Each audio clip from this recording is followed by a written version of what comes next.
Hello, hello. In this episode of All In With Allie, I am answering a few of your questions that were submitted, and they are really good.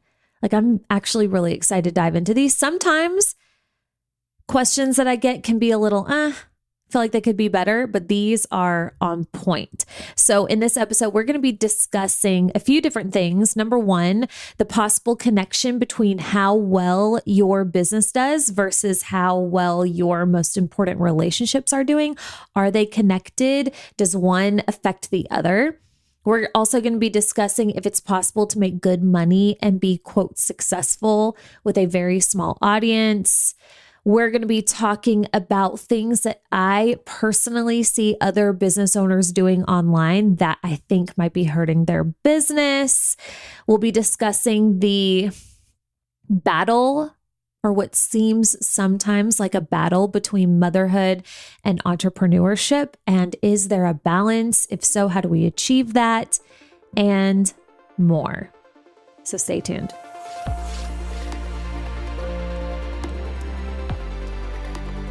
Welcome to All In With Allie podcast, the podcast for entrepreneurs and online business owners who are ready to create the life and business of their dreams. I am so happy you are here.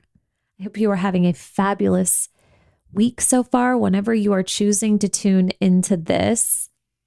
Let me tell you something about me lately. I have been hella social. And it's very strange.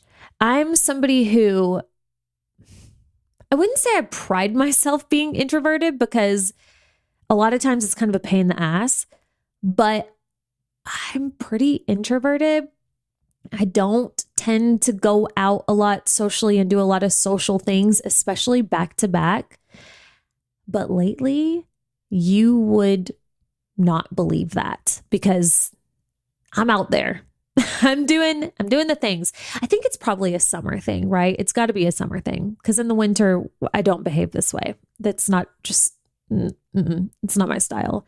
But I'm going to drop some names, because I've been hanging out with some pretty cool people lately who are creating some pretty incredible things. So I just want to shout them out real quick.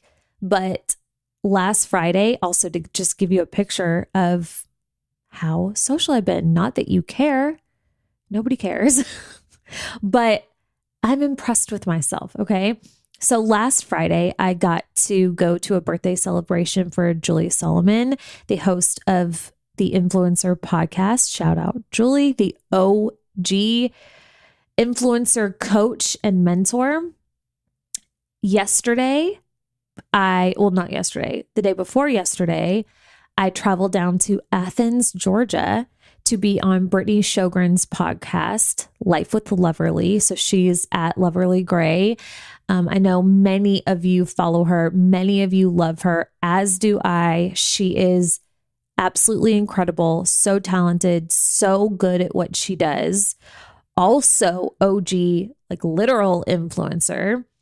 And that conversation, I am so excited for you to hear this talk, because she asked great questions, and it was all around business and creating wealth as a woman online, and, life and all the things that we navigate when we have those level of goals and ambitions.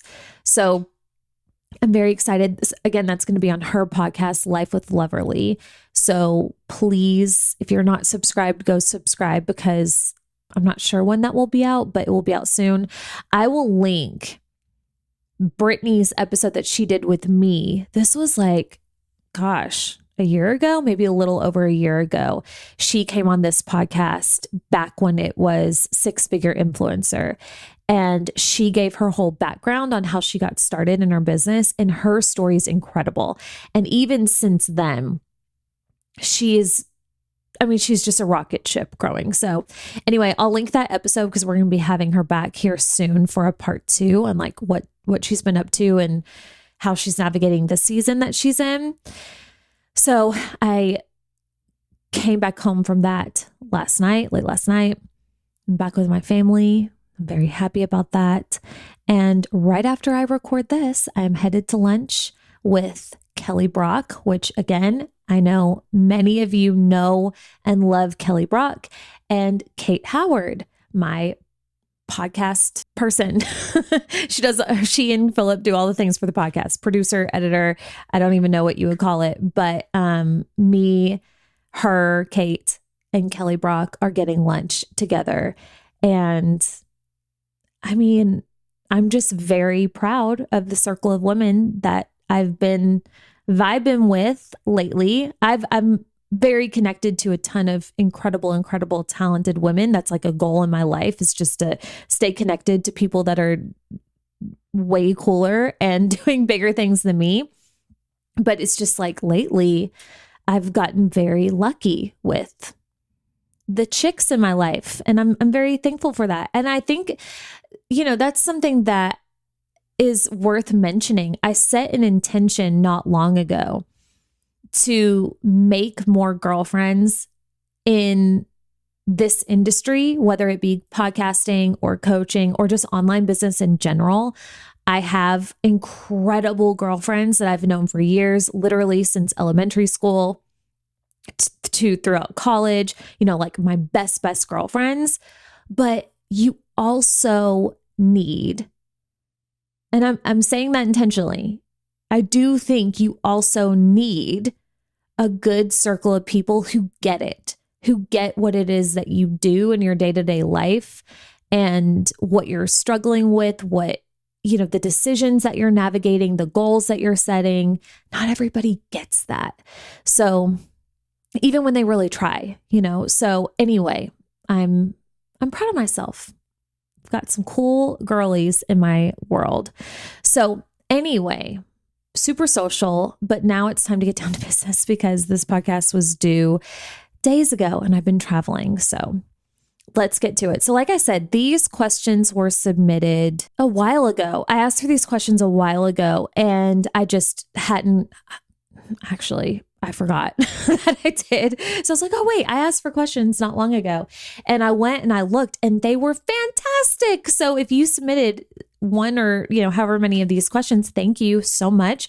I would say if I could answer any type of question, these are on point. So take note. These are really good. And I know that they're going to be super helpful for you too. So let's get started, shall we? First question that we're going to dive into is this one. I have a super small audience and big business goals. How do I grow a bigger audience to support my business? It's really interesting because I just had a conversation with a potential client about this. She reached out to me, super small audience, like, in the hundreds. And she said, hey, I want to work with you, but I don't know if it's too soon. And her reasoning for if it's too soon is because she had a really small audience. And I think this connection that we've made with audience size and business potential was from years ago when it was the thing, right? When it was the thing to have 10,000 followers and to get the swipe up and to get the links and, like your following was currency in a way. I would say nowadays it's just not the same. Not to say that a large aligned audience can serve you very well. And yes, more of the right people following you can and often does equal more people buying from you. But I do think we need to undo this conditioning that we've all been through in the inception in the early days of Instagram. Once we started using Instagram for business, it's just not the same. And what I would tell you right now is, number one, the amount of people that I know that have relatively small audiences. So whenever I say a small audience, I mean in the hundreds to the lower thousands. Okay. Maybe like under 5,000. Let's say that's a smaller audience. The amount of business owners that I know with that level of audience that are genuinely successful in their business. And when I say successful, I'm thinking of metrics like they're satisfied with what they're doing, they enjoy what they're doing, and they're profitable. They're making good money. Do we all have more goals to do more and create more and earn more and, hit bigger goals? Of course, that's part of being a driven entrepreneur. That's not going to go anywhere. But again, they have success and they've created a success with a smaller audience. And I know so many examples of this. One, I will say, and her audience has grown lately. Like in the past year, she's gone viral and she's created quite the audience for herself now. But one person that I think of to give you an example is XO Gingy. Stephanie, I'm blanking on her last name right now, but her handle is XO Gingy, Stephanie Ann Hewson. She's fantastic. Go follow her immediately. Her handle is it's XO Gingy, but right now she has 34.6 thousand followers and she has a multi 8-figure business. Like what she does in her business is actually insane.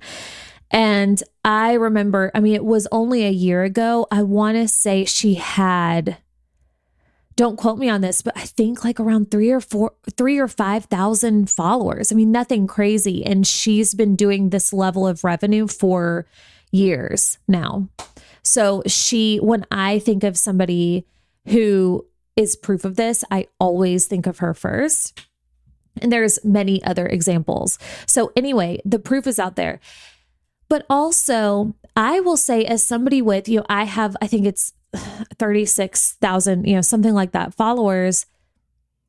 I say this all the time. I wish there was a way to go and delete like half of my followers, if not more, because let me tell you something, 34, 36, however many followers I have are not seeing my stuff and are certainly not engaging with my stuff. So I have a decent sized audience, but the engagement isn't quite there. The views aren't quite there.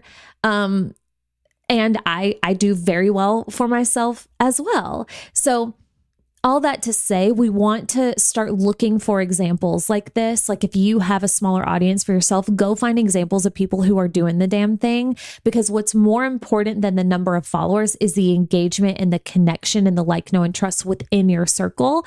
And then you can be creative and you can be strategic with the type of offers that you're putting out there. So if you have 200 followers and let's say a third of them are seeing your stuff, you're not going to try and get rich doing a one-to-many program that's low ticket, because you're going to have 60 people in a low ticket program. And that's if every single person that's watching you buys. That's not going to, it'd be okay, but what I would do if I were you is focus on creating strategic mid to higher ticket offers, and at the same time be doing things to grow your audience with the right people and slowly. We do not want to grow fast. And I've talked about this before. Instagram, the way that they dictate the amount of people see your stuff and if your content's performing well is the ratio between your engagement and your followers. So if you have a certain level of engagement and then you blow up with followers because you bought them or you went viral, which we don't want to be scared of going viral. If it happens, to me, it's meant to be. But anyway, let's say you're just like gung ho on growing as fast as you can because you think that that's your key to success. So you have this certain level of engagement. And then all of a sudden you blast off to all these followers. Now this ratio of followers to engagement is a lot wider, which tells Instagram that your content's fallen off. So they're going to show it to less people. So it ends up hurting you in the long run. So our goal, yes, is to grow, but with the right people and a nice steady pace, because then your engagement can kind of catch up and it doesn't hurt you. So all of that to say, how do you grow a bigger audience? Your content, really focusing on putting out good work that vibes with the type of people that you're wanting to attract. go do research, go see what's working for other people, and then do it in your own way. Collaborations, get on some podcasts, do some joint lives, whatever you want to do. Who can you work with and partner with for anything that has an audience of people that you would like to adopt into your own? Start thinking in that level, and you're going to start seeing that level of growth, like that slow, good level of growth with the right people. But you certainly don't need it to be successful. You just get to have it if you want it. Okay, next question. You have been such an expander for me. Thank you.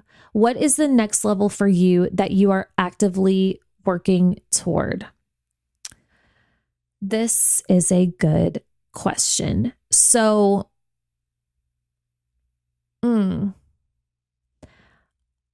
it's all freedom for me. That's what it is. I've got 2 little boys. I have an incredible husband. I've got a business that I am obsessed with, doing work that I am connected to. I've got a podcast that I love. And I want to be able to spend time and do all of those things when I want to, as I want to, right? I want to be able to take a day off when I want to. I want to be able to jump on a plane and go somewhere when we want to. I want to be able to record my podcast when I want to and get the level of guests on, right? So a big, big piece is freedom. How I'm doing that is, financially, we have our goals that we're working toward. And, that's why I do what I do in my business right now, and why I have the certain offers in place in my business right now. I'm willing to trade my time for money right now because it's supporting us in the future. So we're doing that. We just got, I haven't shared this on the podcast yet, but Cruz is officially a homeschooler. I talked earlier in the year that we were likely going to be doing that. And I had Rachel Van Clive on the podcast, and we did a whole episode on homeschooling. So if you just scroll, you'll find that not too long ago. When was that? It was April or May that we did that. So it's all, anything geared toward time freedom, financial freedom, that's what we're working toward. My big priority as well is this podcast. I am thinking and considering a few different options to do something in person. I've been talking about this for a while. I'm kind of tired of talking about it, but it's not quite the right time just yet. So I'm feeling into it. I'm waiting for the right opportunity to strike and present itself. But I'm definitely going to be creating some sort of in-person situation with the podcast, because that's kind of like that next level of business. It's going to be way more, as far as, I think things can always change, obviously.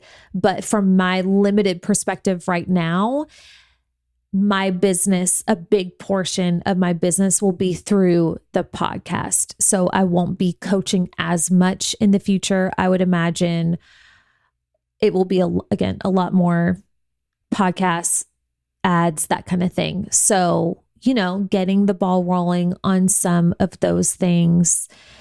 Now that Rhett is almost a year, he's 11 months right now, which is freaking insane. He's walking. I don't even understand what life and time is anymore. It's just bizarre.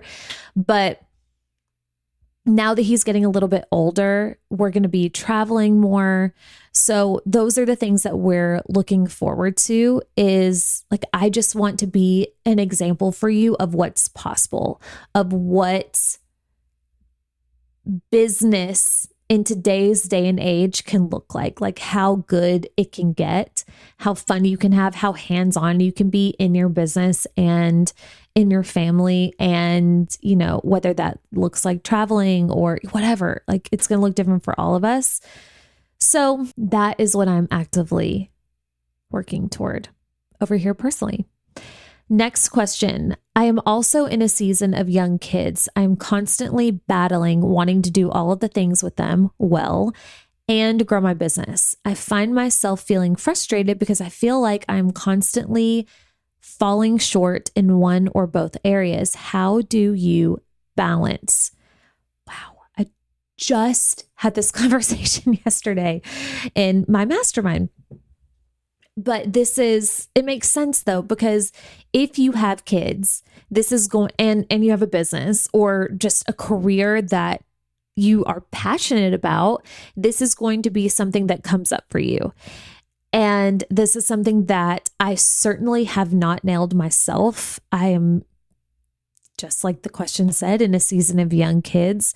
So I'm still learning and figuring it out. But one thing that I have figured out that has been invaluable for me is realizing, okay, we all have different priorities in our lives. So my big priorities in my life are my family, my business, my friends and extended family, my faith. Like, these are the big things in my life. So these are the things that I'm going to be consistently pouring into every day, pretty much. So obviously these things are going to overlap. These things can and will compete with one another sometimes. And what I used to do in the past is it was almost as if it's a way of thinking about it. But in my mind, it was like these different worlds, these different priorities battled each other. They were against one another, right? So like my family was pitted up against my business, and my business was pitted up against my relationship with my friends. My relationship with friends was pitted up against my relationship with my husband. You know, it was like, if I can't be here, then that means that I'm dropping the ball in the other areas. And again, these things are competing with one another. When you think of it in that way, when you have your mind framed in that way, then that is what you're going to experience. When you are working your business, you're going to likely feel guilty about not being with your babies. When you're with your babies and being present with your babies, you're likely going to feel guilty about not doing certain things that moment in your business. When you're doing the things in your business, you're going to be feeling guilty about dropping the ball with friends or whatever. So again, it's like you have this vibe and this imagery in your mind and perspective that these things are against one another. What I invite you to do is, instead of these things being against each other, think of these things as complementing each other. Because one thing that I realized was, when I am not working in the way that I want to work, it would affect how I am as a mom. I'd be crankier as a mom. When I'm not being the type of mom that I want to be to my babies, and I feel like I'm too distracted or I'm not spending enough time with them, then I'm not showing up in the way that I want to show up in my business. When my business isn't going well, I'm not in an excited mood to go out and live life with my friends or, date my husband. All of these things, they're not against each other. They complement each other. They all are necessary. So just like, here's a good way to think about it. It's like a recipe for something delicious. So in your life, you have a very specific recipe that require certain ingredients. And if one of the ingredients is missing, the recipe doesn't quite work. And you are the thing, like you're off a little bit. So these things aren't against each other. They all work together. They're all in harmony with each other. So what we want to do is, instead of looking for quote balance, because who the hell knows what that is, it's more of like, how can I keep these things in harmony with each other? And I've noticed that just that intention and just that shift of thinking about each of these things, like, okay, I'm going to put in 6 hours of work today, and my babies are going to be with their nanny, and they're going to be having a great time, living their best life. I'm not going to feel guilty. I'm not going to feel like I need to check in. I'm not going to feel like I'm right here, but like I'm going to pour into my business. And then When that's done, I'm going to feel really good about shutting it down and going and being with my kids. And while I'm with my kids, I know that I just put in that work and, we're good there. And then this weekend, because I feel a little social right now, because it's summer social season, I guess, I'm going to go hang out with my girlfriends, or, me and Chris are going to get sushi tonight and have a little in-home date night. So it's like they all support each other.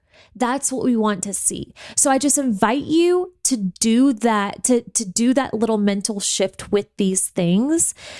And, this probably is a good opportunity to ask yourself if you are well supported. Are you trying to handle and do all the things all at once? So there was a season in my business where we could not afford nannies, and I was the person, when it was just Cruz, but this is before Rhett, and Chris was commuting into work. I was the caretaker of Cruz. So there wasn't this like, okay, I get to hand off Cruz to the nanny. There was a little bit of sacrifice there. So I did what I could do during his naps, and I shifted my schedule to where I could take calls in the evening when Chris got home, and I did a little bit of work on the weekends. And it was a grind for sure. It was a season, but it got us to where we are today. So, but in that season, even though I couldn't afford childcare support at the time, I did bring on support. Like the first thing that I outsourced was cleaning the house, because that bought me several hours a week where I could either work, take calls, or rest. So I invite you to make that shift with these things. They're not battling against each other. They are complementing each other. Now, how can you show up in each area and arrange each area to where each area is being tended to in a way that feels good for you, and you are supported and being supported in that process? Next question. Does Chris have a brother? LOL JK, but not really. I genuinely get this question so much. No, Chris has two lovely sisters. He does not have a brother. And it really is a crying shame, because he's a good one.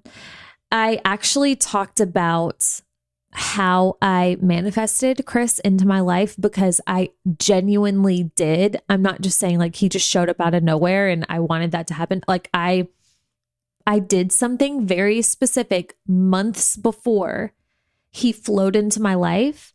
And I think I have talked about it before, but it's been a long time. A really, really long time. But recently I was on Tara Marino's podcast. She's the podcast host of The Beautiful Soul-Led Life. And Tara's the founder of Elegant Femme. And we got on the topic of Chris and I shared that whole story, like the whole situation of what my dating life was before Chris and what I did before I met Chris. Again, very specific. It was around journaling. And then how he flowed into my life and how I kept him there. I share this whole story. So without getting into it here, I'm going to invite you to go subscribe to Tara's podcast, The Beautiful Soul-Led Life. She is incredible. Her content, her heart, her soul. You're going to love it. And I don't know when our episode goes live, but if you're subscribed, you won't miss it. And then you'll get to hear that story. But no, Chris does not have a brother. I'm sorry. Okay. 3 more questions. Next one. This may be too personal, so don't answer if you don't want. But have you noticed a connection with how well your business does and your connection with your partner? Backstory. Me and my fiance are going through a rough patch right now. And even though I am doing all of the same things in my business, things seem to be slowing down there too. I'm trying not to panic, but help. So do I notice a connection to how well my business does? And like, is there a correlation between how me and Chris are doing versus how my business is performing?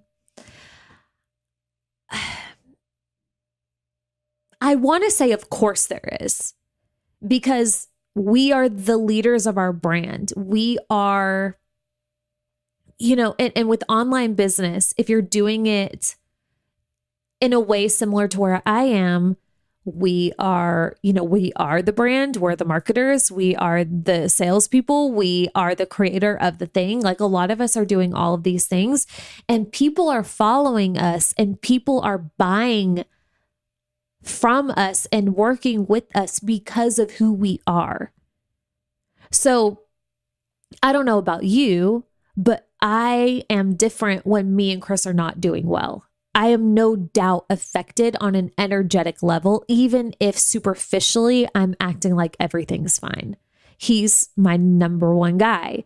He's my person. He's like the most important thing in my life. So yeah, if we're going through a rough patch, my mind's going to be there, no matter how hard I try and turn that off. Now, every relationship is different.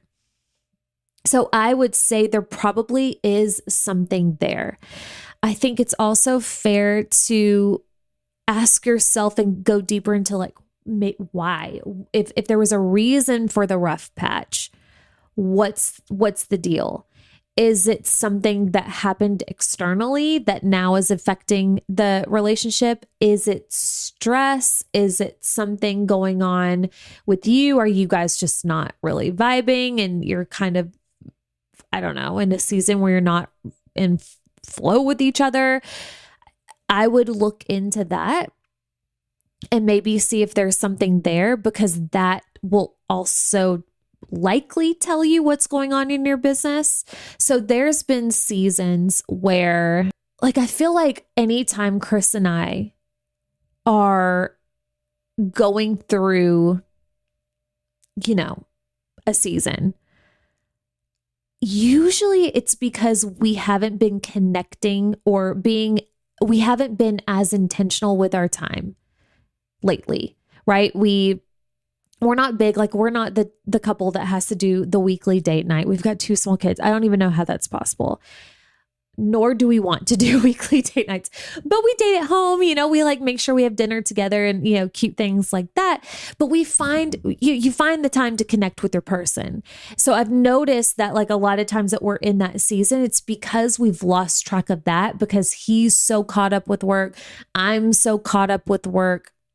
There's other things going on. So our relationship and that time together sometimes can take a back seat.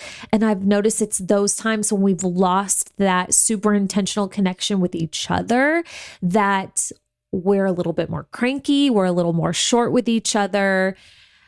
It's just different, So anyway, where was I going with that? Oh, where I was going with that was, so like, okay, if I was in your situation right now, and that was the reason why we were going through a rough patch, because we haven't been dating, we haven't been spending the time together, whatever that looks like for you. And the reason why is because I've been so caught up with work. Okay, there's something there then, because if work isn't going well and I'm spending all my time in work, are we overdoing it? Are you telling yourself a story that you've got to put in X amount of hours? You've got to do all of these things, a super long list, or, are you on this race to some goal and you're telling yourself a lie that if you don't get there by a certain date or whatever, then you're going to fail? So that is what I would do. That's something that I've absolutely done in the past. This is something that I still catch myself doing sometimes, where it's like, it's a little bit of a scarcity mindset of like, oh gosh, if I don't do all these things right this second and hit this goal by this date, then I've failed or I'm not enough or whatever. Like the underlying beliefs there are what we want to look at. So I would look at that if I were you. What's the reason? And how do we make our relationship healthy again? Because I don't know. I mean, for sure, when me and Chris are good, I just show up way different in my business. It's just like, the way I think about it too is he's my foundation. My family, my home life is my foundation that I can build upon. So if there's a crack in the foundation, or the foundation is shaky and there's an earthquake happening, what's going to happen on top of that foundation? That's going to be shaky too. This is very true in my world. So I would for sure see what we can do about giving the relationship some TLC, if that makes sense for you, and look how quickly the ripple effect affects the other areas of your life. Okay. Next question. Who is your dream podcast guest? I had to think about this one because nobody instantly came to mind. I have a lot of dream guests, a lot of people that I would be so honored to have on, and I will list them. But there was not one person that it's like, when I get this person on the show, I'll die, But Melanie, my mentor, she and I have talked many times about getting her on the show, and she will be coming on the show. That's on me. I've got a little bit of imposter syndrome going on. I'm very nervous about that conversation because I want to do it justice. I want it to be so good. So I've put it up a little bit on a pedestal, and I'm aware of this, and I'm taking it down, and she will be on soon. And that conversation is going to be nuts. So Melanie will be on. I would love to have Justin Anderson on. I don't know if you follow him, but he's freaking hilarious. I would love to have Kristen Cavallari on. Those two are very connected. They're like besties. They're also both in the Nashville area, which is why I think of them. I would just love to talk to both of them about business and, things that we talk about here with them. Jackie Schimmel, host of Bitch Bible podcast. She's just...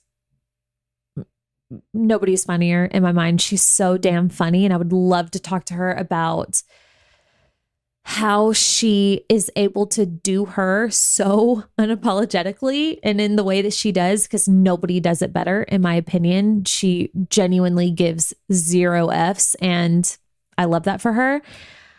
Oprah would be pretty tight. Heather McMahon came to mind. She's so damn funny.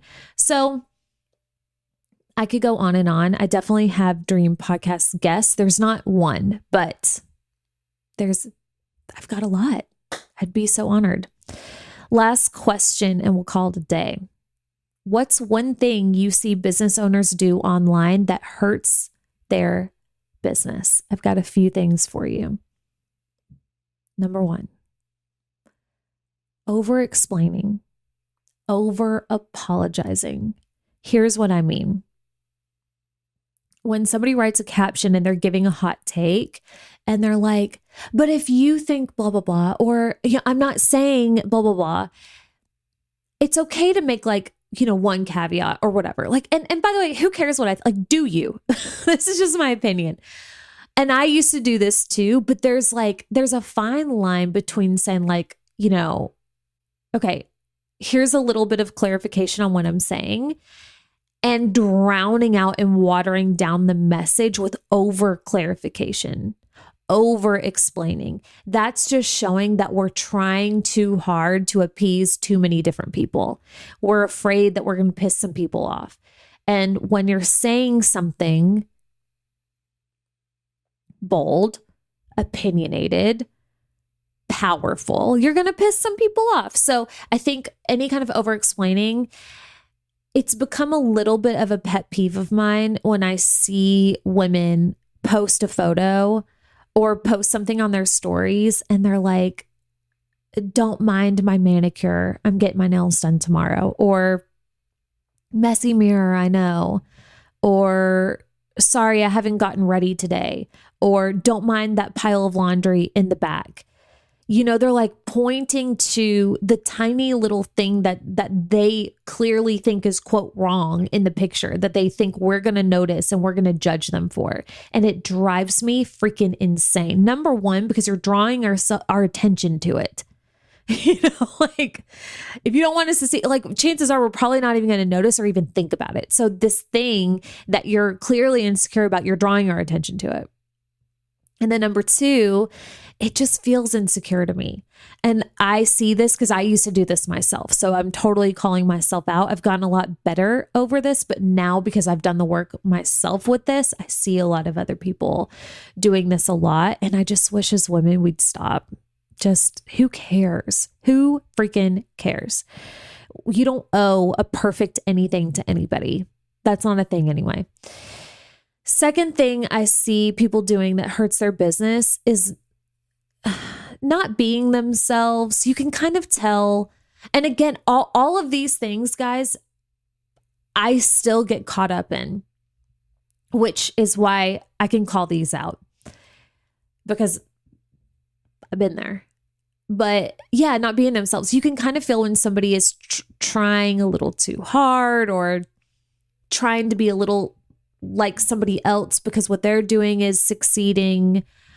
I work with women sometimes who come into my world and they have incredible ideas and they like have a way of that they want to do something, but they're like, you know, they reference other people in the industry. Well, so-and-so does it like this or whatever. So I feel like, and it's what I want you to understand is there are so many ways to succeed as a coach, as a mentor, as an influencer, as an online business owner. And your fastest way to success is doing it your way, doing you in the most authentic way, and then doing your business and what that looks like. And I love helping women get clear on what their way looks like, you know, like the type of offers that work for their schedule and the pricing that works with their goals and the type of clients and the way that they share and the way that they teach and the branding. It all should be deeply personalized. And I just think we all could do that a little bit better because you'll just succeed faster. I think that's all by design. And then the last thing, not selling enough from a place of insecurity, from a place of fear of selling too much. I see people, they'll go into a launch, they'll sell a couple of days, not get results that they want, stop selling out of fear that they're annoying people, out of fear that they're being too salesy. Like that's not a thing anymore. And if anybody thinks that, then they just don't get it. And they weren't going to be in your world very long anyway. You're a business. You're meant to sell.